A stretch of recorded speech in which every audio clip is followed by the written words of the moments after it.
दौरान कंप्यूटर में और भी बहुत सारी ट्रेनिंग आई होती है, सिर्फ ट्रांजिशन ही नहीं होता, और भी जो है बहुत सारी चेंजिंग होती है जो कि फास्टर होती है। उसके बाद थर्ड जनरेशन है, ये बहुत एफिशिएंट जो है वो कंप्यूटर होता है। ट्रांजिस्टर है आगे, लेकिन इनका साइज़ जो है वो बहुत ज़्यादा छोटा कर दिया जाता है, मिनीचर कर दिया जाता है, और ये सिलिकॉन चिप के ऊपर बनाए जाते हैं। और इस सिलिकॉन चिप को हम इंटीग्रेटेड सर्किट का नाम होता है। इंटीग्रेट का मतलब ही यही होता है कि चीज़ों को एक जगह जोड़कर जमा करना। तो ये बहुत सारे ट्रांजिशन का कॉम्बिनेशन होता है एक छोटे से माइक्रो सर्किट के अंदर, जो कि सिलिकॉन का बना हुआ होता है। फिर यही सेमीकंडक्टर हमारे पास टेक्नोलॉजी जो है वो डेवलप हो जाती है, डेवलपमेंट कर देता है। इस तरह लार्ज में इंटीग्रेशन करके एक और नई अचीवमेंट और माइलस्टोन जो है वो अचीव करते हैं फोर्थ जनरेशन में, जिसको माइक्रो प्रोसेसर भी कहा जाता है। ये इंटीग्रेटेड सर्किट की एडवांस फॉर्म होती है। जो आपको कंप्यूटर यूज़ कर रहे हैं, जो सीपीयू जो होता है वो ऐसी ही चिप होती है जैसा कि यहाँ पर माइक्रो प्रोसेसर यहाँ पे दिखाया गया होता है। तो माइक्रो प्रोसेसर जो आपकी चिप होती है, इसमें जो वाइट वाइट डॉट आपको छोटे नज़र आ रहे हैं, ये सारे छोटे छोटे इंटीग्रेटेड सर्किट हैं जिसके अंदर लगाए गए हैं। फिर उसके बाद फोर्थ जनरेशन में माइक्रो प्रोसेसर की वजह से साइज़ कंप्यूटर का और भी शॉर्ट हो जाता है। बहुत सारी चिप की मदद से जो बहुत सर्किट में की जाती थी वो बिल्कुल छोटे से चिप में, जिसमें सीपीयू कहते हैं, इस माइक्रो प्रोसेसर की चिप की मदद से सीपीयू का सारा काम लिया जाने लगा। फिर आ गई आपके पास अब फिफ्थ जनरेशन। फिफ्थ जनरेशन के अंदर आर्टिफिशियल इंटेलिजेंस और रोबोटिक का कॉन्सेप्ट जो है वो हो सकता है।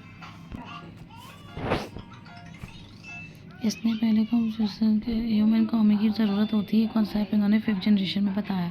वो खुद से कुछ नहीं कर सकता। हमने फिफ्थ जनरेशन के अंदर हमारी थिंकिंग ये हो गई कि सेल्फ ऑटोमेट किया जाए ज़्यादा से ज़्यादा।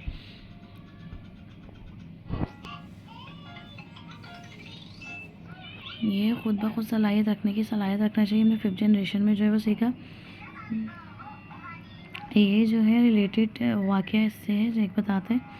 एक कंपनी है कैटरपिलर या शायद कैट के नाम से, मुख्तलिफ बुलडोज़र्स वगैरह जो है वो क्रेन मशीन्स जो है वो नज़र आते हैं काम करते हुए।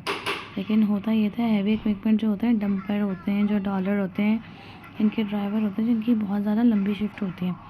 लेकिन ये बहुत ज़्यादा टायर हो जाता है, टायरिंग हालत में होते हैं, कभी थके हुए होते हैं या घर पे झगड़ा करते हैं तो बहुत गुस्से में भी होते हैं। जब काम कर रहे होते हैं तो ये नींद आ जाती है कभी इनको, या झपकी आ जाती है, तो उससे हादसा भी हो सकता है बहुत बड़ा, क्योंकि हैवी इक्विपमेंट चला रहे होते हैं, ज़ाहिर सी बात है। तो कंपनी एक आर्टिफिशियल टेक्नोलॉजी डेवलप करी। उनके जितने भी जो क्रेन ऑपरेटर्स होते हैं और जो बड़े बड़े डंपर्स वगैरह होते हैं, ट्रॉले जा रहे होते हैं, उसके अंदर ड्राइविंग सीट के अंदर जो है वो कैमरा लगा हुआ होता है। और जो वो कैमरा होता है वो बिल्कुल आर्टिफिशियल इंटेलिजेंस के साथ, सॉफ्टवेयर के साथ अटैच होता है। उसका सॉफ्टवेयर क्या करता है, जब ड्राइवर उसको ऑपरेट करने के लिए बैठता है तो वो ड्राइवर को मॉनिटर कर रहा होता है। जब तक ड्राइवर जो है वो बैठा हुआ होता है, फेस के एक्सप्रेशन से अंदाज़ा लगा रहा होता है कि इसके काम के लिए फ़िट है या नहीं, इसको नींद तो नहीं आ रही। तो अगर ड्राइवर जो है उस काम के लिए सूटेबल नहीं होता तो वो कंप्यूटर जो है ना वो पहले ही वार्निंग दे देता है कि सुपरवाइज़र को वार्निंग देगा और इस बंदे को भी वार्निंग देगा कि एक बंदा इस काम के लिए नहीं है। फिर मशीन खुद ब खुद सेफ मोड में चली जाती। तो ये है आर्टिफिशियल इंटेलिजेंस। अब सुपरवाइज़र को देखना नहीं पड़ेगा, चेक नहीं करना पड़ेगा, खुद ही वो जान जाएगा उस आर्टिफिशियल इंटेलिजेंस की वजह से, उसकी मदद से, कि कौन सा वर्कर जो है वो सूटेबल है और कौन सा वर्कर सूटेबल नहीं है।